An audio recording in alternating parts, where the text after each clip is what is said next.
I've made videos discussing the inconvenience, bad design, and high costs associated with developing car-centric cities here in the US.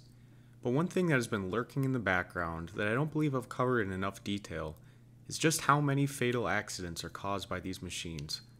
It began to hit home not long ago when my cousin was killed in a car crash, and some people I worked with were involved in a serious crash that sent them to the hospital for several weeks. Some of the people involved in that crash were paralyzed, and I heard that one of them even had to have part of her arm amputated. It's a disgusting thing to have to deal with, but the sad part is that we've become almost normalized to this in the US. Practically every single day we hear about a fatal accident, whether that be a bicyclist or a pedestrian struck by a vehicle, a drunk driver, or a crash on the highway that snarls our morning commute. But yet, we continue to accept this risk as part of our way of life without doing really anything to change it. The truth is, of course, that we don't have to live this way. We chose to make our cities car dependent, requiring everyone to drive. And not everyone is a good driver. The elderly lady who can hardly see is still forced to drive. The speed demon teenager with his dad's Mustang is on the streets. That serial alcoholic, who still found his way behind the wheel despite having his license revoked, is out there too. In fact, just last week I saw an article about a fiery crash which killed 5 people. The woman accused of causing it is said to have been involved in 13 prior crashes. 13. People like that are among us, and they will continue to cause such incidents. It's the society we've built. But just how staggering are the statistics of car crashes? In 2021, an estimated 42,915 people died in car crashes.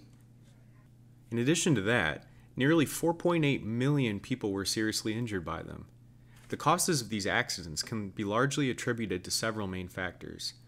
Drunk driving caused nearly 17,000 of those fatalities, as well as lack of seatbelt use, speeding, and distracted driving.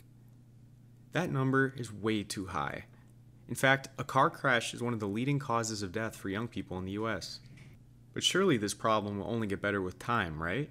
Especially as new safety features are installed on cars, and cars in general are built better. Wrong. Car crashes have been steadily on the rise for several years now, and don't show any signs of slowing down. Now, what about other methods of transportation compared to cars? Is death due to transit accident a sort of cost of business that we have to learn to live with? This chart shows the death rate per 100 million passenger miles by transit method. As you can see, cars are by far the most dangerous method of transportation, and it isn't even remotely close. I know that a lot of people have anxiety about flying, for example, but it's often said that you're more at risk of injury on your drive to the airport than the actual flight itself. The clear conclusion here is that driving is inherently going to be dangerous due to several factors, and no matter what we do, it will still be the most dangerous method of transportation.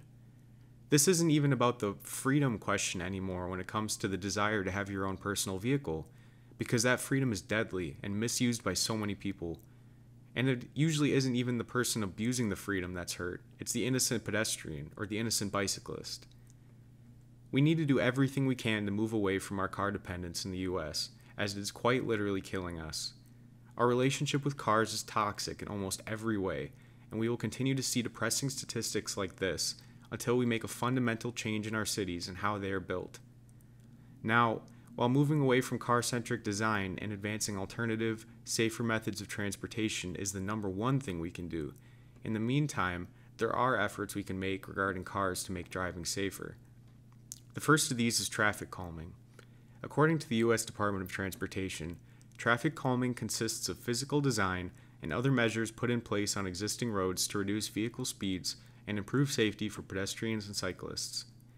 This is due to the realization that merely posting a different speed limit sign on a road is not enough to curtail dangerous driving behavior. You have to force people to drive differently.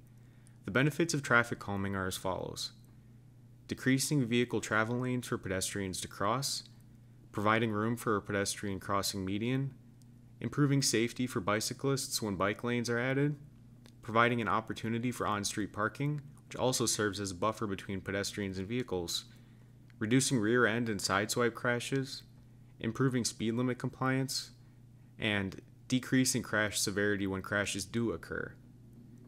Here are some before and after pictures of this in effect. As you can imagine, large, wide-open roads are often the culprit for dangerous driving behavior, especially regarding cars versus pedestrians.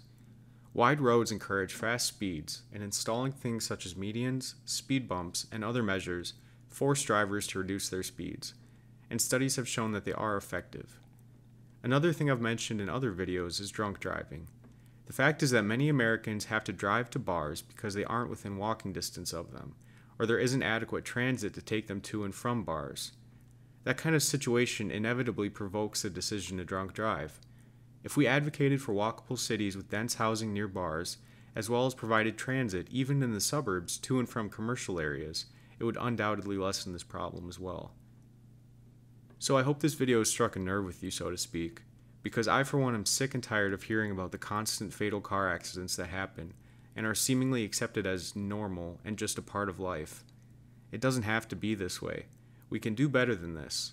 We chose to build our society around the car, and we can choose to build it differently.